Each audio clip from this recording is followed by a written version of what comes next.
Teamwork isn't just nice to have in business, it's the undisputed competitive advantage. When your team members work as a unified force, your whole operation benefits through higher productivity, thriving creativity, and unstoppable momentum. Welcome to the Impactful Teamwork podcast, where we share with you strategies and tactics to help you develop game-changing teams so that you and your business can make a real difference in the world.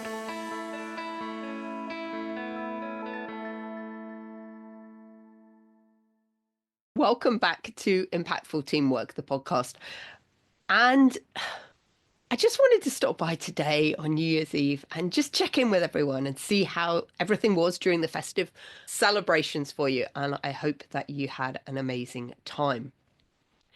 And I also really just wanted to chat to you a little bit today about what we've been talking about for the last couple of weeks about reflection, and that this is such a great time of year for us to spend some time reflecting on 2024 and importantly setting some goals for what we want to achieve in 2025 and really envisaging where we want our life to go in 2025. And I feel really blessed and honored that last night I was able to attend a Vision Quest hosted by my good friend Stephanie Trager, where we really spent some quality time focusing on what had happened in 2024 and setting our intentions for 2025. And I think one of my biggest takeaways from the whole Vision Quest session with Stephanie was the importance about thinking about energy. And I talk about energy a lot, but Stephanie talks about energy on steroids. She takes it to another different level. And interestingly, I've just seen a post as well on LinkedIn today about what energies are you taking into 2025. And I think that's a really interesting perspective for us to think about, because we often get very logical and left brain thinking about what do we want, and we set all these goals and objectives and strategies. But actually, what I know to be true from my own experience is you can set all of these things, but if you're not in alignment, head, heart, and gut with what you want to achieve, then you don't get the results you want. And it was making me think about a workshop that I ran just before COVID, actually. So it was in January 2020. And we actually run an event with the horses, and the horses are really masterful at helping us figure out what's in alignment and what isn't in alignment with what we want to achieve. So I'm going to be going out with the horses later on today to be doing this exercise myself. But what we did with the clients was our clients actually thought about what did they want to achieve, in that case 2020, when I was running that workshop. And they actually built an obstacle course and put some things in the arena that represented everything they wanted. And then we let the horses out into the arena. And what was fascinating was that things that weren't in alignment, the horses just knocked over or trashed within the arena.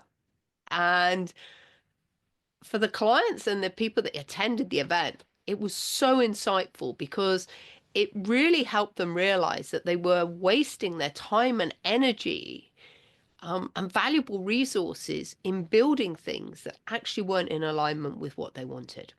There was a disconnect between what the logical mind said they should be doing and what they really felt that they wanted to achieve in their heart. And for the ladies that attended that session, it really helped them reformat their plans and their goals for 2020. Now, of course, we know 2020 was also put into great chaos through the pandemic and everything else that happened that year. But having a deep knowing about what they really wanted to achieve gave them a sense of security and safety and comfort during the really challenging times that we experienced that year. So a question for you today is to think about what type of energy do you want to take into 2025? Is it an energy of curiosity? Is it an energy of excitement or fun? And I find a great way to harness what the energy is going to be is to come up with a word for the year. And I've been thinking about this anyway for a while, but it became really crystal clear for me last night when I was doing this vision quest was that my word for 2025 is going to be reinvention. And I love the word reinvention, and I'll explain a little bit why in a moment. But some of you might have seen what's happened between Christmas and New Year for me, because the universe has a funny way, doesn't it, of just aligning things that we need to do. And on Christmas Day, my LinkedIn profile got hacked. For the last 7 days, I thought it was a Chinese person, but actually it's been a Japanese person on LinkedIn impersonating me. And I only just got access back to my account late last night. And the one thing I'm really grateful for is that all the recommendations that all my lovely clients have written has been retained. But pretty much everything else on my profile has been written off. The title line has changed, the pictures changed, the banner had changed, all the profile information, all the media section, all of that has all gone, all my education, all my achievements and everything else. And I just thought it was quite funny in a way, because I've been thinking for a long time now about the need to relook at my LinkedIn profile because so much has changed in my business in the last few years. And also in the way that I teach and share the knowledge that I have, and how in the last few years the much deeper nature connection has been coming through in a much more poignant way in my work than ever before. As I've embraced that is my USP and my superpower is to help you leverage the lessons from nature in order to help you transform your business. My next new job is now to really write my whole LinkedIn profile with what I'm going to be doing now. And so therefore reinvention becomes a really appropriate word for 2025. And it's kicking off with needing to reinvent my LinkedIn profile. And some of you also might be aware that I've been doing and studying about reinvention techniques, because we live in a world, don't we, where everything is constantly changing. And I'm remembering a conversation actually I had over Christmas, which I think sums this up so well for us, where one of my friend's children was really concerned about what university course that they should take. And they were really stressing and getting really anxious about it. Because it's a big decision, isn't it, going to university?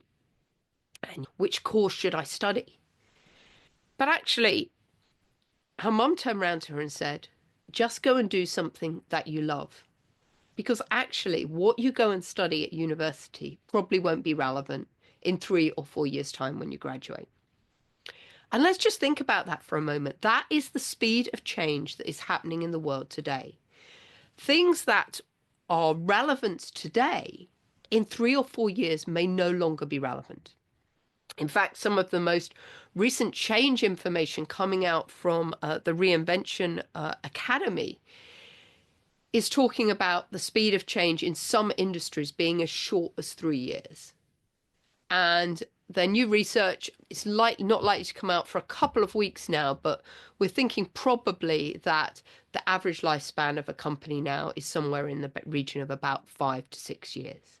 So that means that throughout the life cycle, a business needs to continually reinvent in order to survive. So long gone are the days where a company could be in existence for 75 years, same product, same service, and they would continue to be successful. That's not the situation in today's world. And today, as leaders, we need to become masters at reinvention. Now, one thing I just want to clear up now about reinvention is that reinvention is different from innovation. If we look at a typical bell curve of people, only 2.5% of the population are really true innovators, coming up with something brand new that has never, ever been seen before. Then 13.5% of the population are early adopters. The innovators and the early adopters are the people that you saw going out and getting in the line to buy Apple products when they first launched, right? They're the people that do that. 34% of the population are the early majority, and then another 34% are the late majority. So you've got 68% of the population that really sit in the center of the bell curve there. And then 16% are laggards that just never get on the bandwagon with whatever the latest innovation is. So what does that mean? That means if only 2.5% of people are innovators, then the challenge can be, if we think about reinvention as innovation, which is not, then that would exclude a whole raft of our workforce from contributing. But the reality is everyone can reinvent. Everyone can reinvent themselves personally, everyone can reinvent themselves professionally, and everyone can have a reinvention idea. And I just want to give you just this quick example that's been shared with me, which I think just really sums it up so well. Because if we asked people to create a new backpack in what you think would be the most innovative way, most people are probably going to struggle with that. Coming up with a new invention for a backpack, a different way of doing something. But what if you reframed that question and asked people not what you could do to innovate and come up with a new idea for a backpack, but what is one thing that you could do to improve the bag? And that's the difference between innovation and reinvention. Because if we just have to come up with one idea about how to reinvent the backpack, you might say, oh, I want improved design with the straps that go around my waist. I want them to be more padded. You might want to change the color or the fabric of the rucksack in order to make it more durable for the events you're doing. So can you see there how when we just ask people, what's one thing that we can do to improve something, how everyone can become a master of reinvention? Whereas not everyone thinks of themselves as an innovator. Because reinvention suggests that you can improve what you already have, and even the smallest effort counts. A better offering for customers, a better design. So this means that we can include everyone in the reinvention journey that our business is going on. And we've talked a lot in the past about diversity of thought. And this is what reinvention allows. Reinvention allows for people to share their different thoughts and their different ideas, and therefore help move the business forward. I think that reinvention is this smarter alternative to change. It's the way that we as individuals, we as businesses, can navigate the landscape that we're living in, where this change is just continual day in, day out. And so this is the reason I chose reinvention for my word for 2020. Because I think on a personal level, there are things that I want to do. I want to reinvent my body to some extent. I recognize that for the last nearly 2 years, I haven't been fueling my body with the greatest food. I've been having massive sugar cravings. And what I do know a little bit about eating and health is often that's a protection mechanism. We eat to make ourselves feel safe. And reflecting on that over the last couple of years, I realized that I've been on that journey of eating ever since my father passed away in early 2023. We're now 2 years on. And I think it's time to release that and let that go. So that's going to be part of my reinvention journey.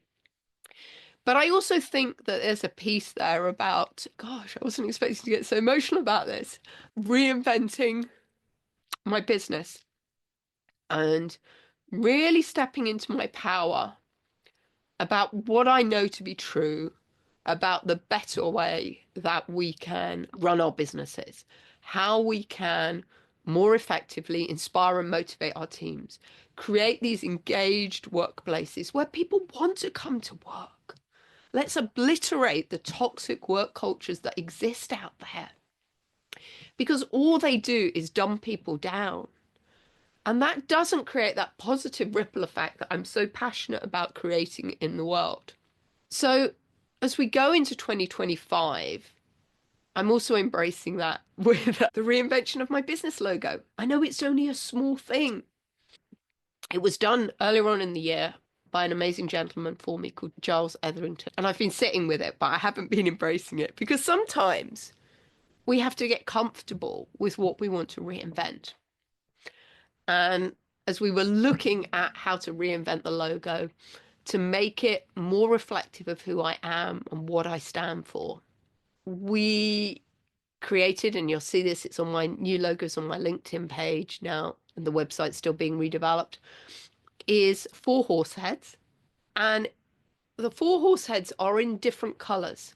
So my logo is really vibrant and bright.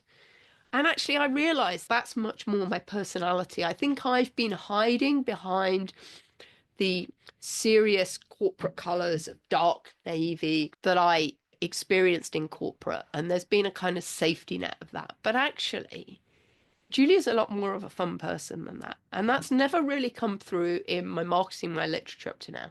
So now my logo is multicolored. So we've got 2 different shades of blue in there, green, yellow, and bright fuchsia pink. And I really resonate with that. But we've got these 4 horse heads in different colors. And then the way that we've done the shading is that the center of the horse heads actually form a diamond. And I love that because many of you will know that I'm really passionate about the diamond model of leadership inspired by Teaching Horse. And the diamond model of leadership gives us the attributes that we need to lead through uncertainty. So attention, direction, energy, and congruence. So I love that we could give a nod to that in the logo. And I love that the logo has all these different colors that represent all the different perspectives that we need to have about life, about work, and the different perspectives that come from different people within the universe that we work and we live in. So I'm really happy with the new logo. I think it's super exciting. So that's just a part of the reinvention process of many stages. So yeah, reinvention, the word for 2020. My question to you today is, what's going to be your word for 2025? What energy do you want to take into 2025 that's going to best serve you? What is going to be the energy that helps you align head, heart, and gut with what you really want? Because I know a lot of you, just like me, we've become super logical. We can write down all the plans about the revenue targets that we want to achieve and what we're going to do. But as I said, if we're not aligned with that, then it's never, ever going to happen. Or if it does happen, it's going to involve so much blood, sweat, and tears that the process is going to be so painful, we're not going to want to go through it again. I'm going to go out now to work with the horses to get some clarity for me on what 2025 is going to bring in terms of the reinvention process and in terms of how we're going to be operating next year. And as I said, I'm super excited about it. And I know the horse is going to give me some clarity about that.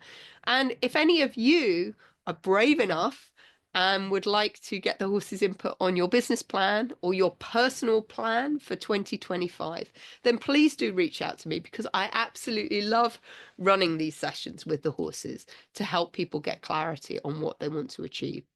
And it's always just so profound and so interesting to see the things that we are striving for that aren't in alignment with what we really desire at a heartfelt level.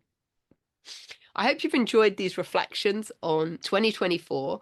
I hope you have an amazing time this evening celebrating New Year's Eve, and I look forward to seeing you in the new year. Okay, take care. Bye-bye.